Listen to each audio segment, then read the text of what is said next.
Hey everyone, this is Brother Kelch. I'm just trying to get you guys prepared for this next assignment. I know it's your first one. You guys are really excited. So I wanted to come at you with a couple little tips and tricks for you. You guys will be going out this next week and photographing about 50 to 60, okay, sorry, not that many, 30 to 50 different photographs and then narrowing them down to, I believe it is your top five, and then sharing two of them on a discussion. So a couple little tips for you. So you have to go outside and photograph in natural light, okay? So don't use any strobes, don't use any other like building light or anything like that. So you can't go, this is something you can't do the night before and just go to the library because of the light there. You have to go outside and do this. Now, a couple tricks for you. The best, most softest light, most beautiful light is typically an hour after sunrise and an hour before sunset. We call it the golden hour. The reason being is that you've got the light. So imagine I've got a globe right here. The sun's setting right here. It's going through a lot more atmosphere to get to us. Okay, well maybe it's more like this. It's going through a lot more atmosphere to get to us. So it's a lot more filtered. It's a lot softer, a lot prettier. That's why there's this kind of this fun feel around sunset. It's a little romantic and things like that. So make it a date. That's the next tip. Bring someone with you, okay? Bringing someone with you makes it so you automatically have a subject. You don't have to look around and be like, well, that lamppost looks really nice, and ooh, there's a cat, I can do that, and then the cat runs away, you don't have anything to shoot. So my recommendation, bring someone with you. If you know someone in the class, great, you guys can go together. It'd be perfect. You guys can get to know each other a little bit more, but then you also have instant subjects and you guys can build off each other's creativity. Okay, third tip for you is if you're out there, try and shoot and if you're shooting handheld, shoot a minimum of 1/60th of a second, okay? I mean, that you have to want to shoot at least at that shutter speed. Sorry, my phone's going off like crazy. Shoot at least at that or at a faster shutter speed, because at 1/60th, you can typically hold the camera steady enough that you're not going to get any weird camera shake.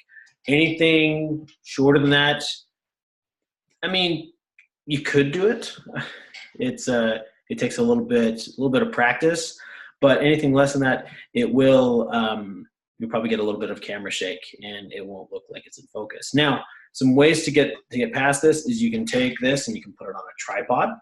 If you want, put it on a tripod, or you can set it somewhere else that is going to be steady, like on a wall or something. Or you can even, this is a fun little tip, you can get a bean bag, like a bean bag about yay big, and then set it on there, set it wherever you want, and then you can put your camera on that and it'll keep it nice and steady.